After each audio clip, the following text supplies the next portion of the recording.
Greta Samuel, illustrator and educator, is with us today. Hello, welcome. Hello, guys. Thank you for invitation. Starting with the question, what is this workshop about and why is this combo like this? Illustration, sound, and typography, how do you see it? This is a good question. First of all, the topic for this workshop is onomatopoeia. This is the most complicated words that I ever told to anyone, but I learned it by heart. And it comes because I'm a huge fan of comic. I'm doing comic by myself. I'm an illustrator, and also I love to do a field recording. So I'm in love in sound as well. And I think it is a great match. And actually, I think in the previous workshops with the previous, it took some time before, but it get like inspirations from the previous workshops that I was working with students with the comic task, and then we switch with a different tutor with Andrzej, and then it was like, wow, let's concentrate on the onomatopoeia. This is very interesting subjects. I think they were like doing something about cracking the piece of wood. And I said, hey guys, this is so interesting. You can do this and that. Look at this, subject and how you can play with the lettering and all the stuff. So they really like fascinated by that. And for me, it was information. Hey, this is also a good subject to push it for the workshops. So yeah. Okay, that's really interesting. And going forward, could you talk about your artists that inspire you, your inspirations in art field in general, design field? This is a huge subject because I'm really interested in many, many, many things. And I think I'm trying to find every day interesting for me. But when I was younger, I was fascinated by so many things, by pop art as well, by installations, like college artists, old movies like from 40s, 60s, 30s, first cinema, like in 19th century, is like bunch, even like his historical clothing as well. It was like bunch of different stuff. I was also fascinated by the vintage magazines, because I finished academy with fine art in Warsaw, and then I was fascinated by lithography. I was assistant for 3 years in that studio. So for me, it's very important. I learned a lot from vintage designers, from vintage magazine, and I think that right now it's a huge boom. Interest of that subject, which is super cool because those people were pretty talented and they didn't have, Photoshop, Adobe, and, nothing, just two hands and imagination. Any particular names you would like to name? I must tell you, with illustrators, definitely Franciszka Temerson.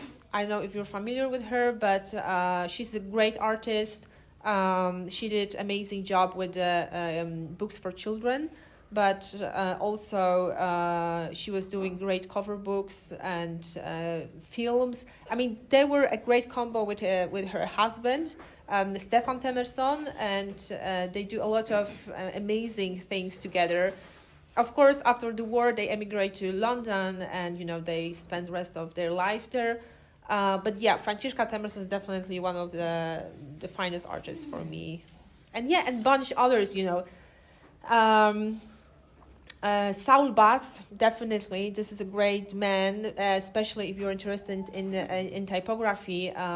He did great openings for the movies in the 50s, 60s. Stop motion animation. You have to see it. This is great stuff.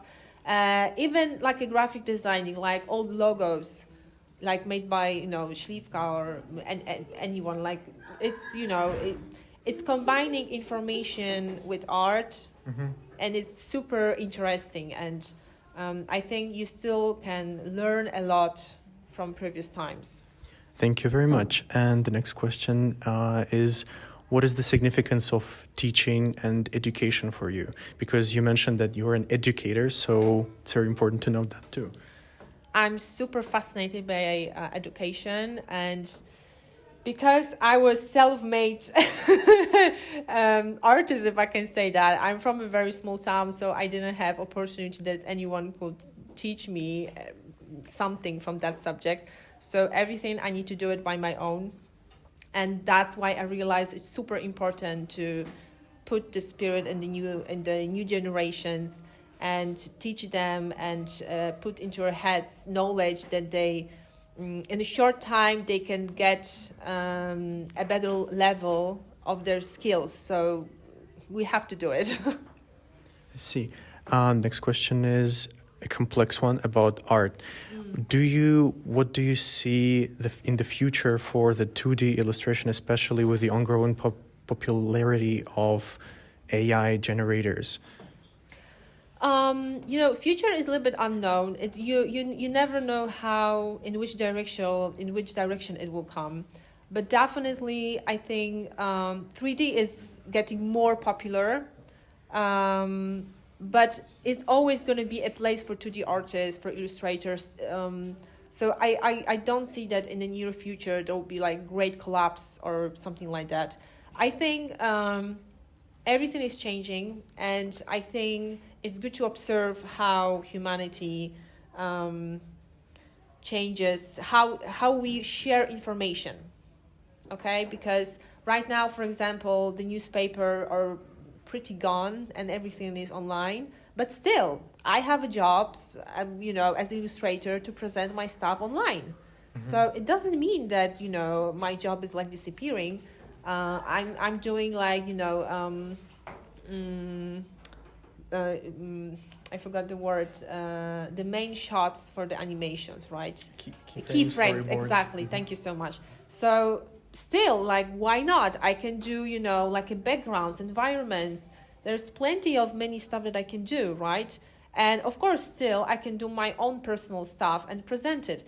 Nowadays, it's super easy. Like, I don't need any publisher. I just push it on Instagram and, hey, I'm here. Look at me. This is a huge bonus. Like previous times, come on. Like, there is no way to present yourself. Right now, I think it's even too many places to present yourself. You have to choose. You need to have some strategy. Absolutely. So, yeah, I'm trying to think positive for the future. Like, this is what I trying to do, because always going to be some minuses. This is obvious thing. I believe so too, and the future for 2D art is definitely evolving, but it will remain for the nearest future to come for sure. Yeah. You mentioned about you being inspired by vintage things. Could you expand on that? I'm really curious about this. Oh man, I really love vintage stuff because I love textures, something unique, that time will put a sign on the things. Time push sign in us as well, right? So this is very philosophical aspect as well, right? But I'm fascinated by time, and I think subjects and all the design, all the magazines, clothing, old places. I remember I have a huge how to say it, like obsession, and I was photographed like old places, old buildings, old objects. So like an artist person, I have my own obsessions, and I have this collecting vibe. I'm a collector, so I collecting everything. Of course, with time, when I was on immigration, I have to reduce my collections. But when I'm much more stable, I stay longer for one place. I'm getting more stuff, and this is not super expensive. Sometimes I just pick up, leaf from the ground, okay, and it has holes in it. It's super old.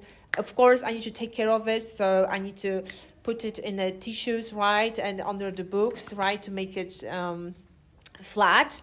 And I have tons of that, some papers that are lying on the ground, and time, and like human shoes, they make a sign on it, right? Mm-hmm.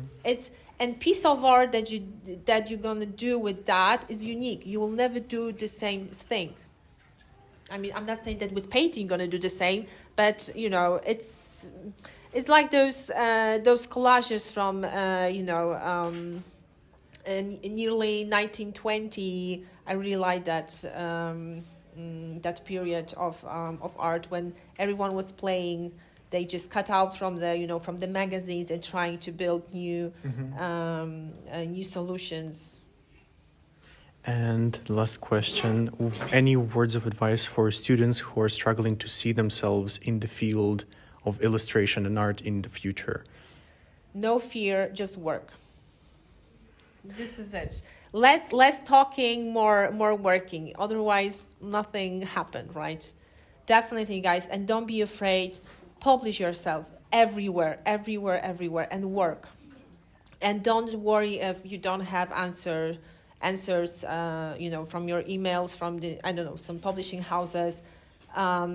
Remind them about yourself and work on your style, on your drawings constantly. It's not that you're gonna send the same email every month, but you have to send email with new works every month. Okay, so they know that, oh, she's really, or he's really into the drawing, really into the illustration. So let's keep an eye on him. I think, maybe not right now, but maybe in the future. And you'll never know.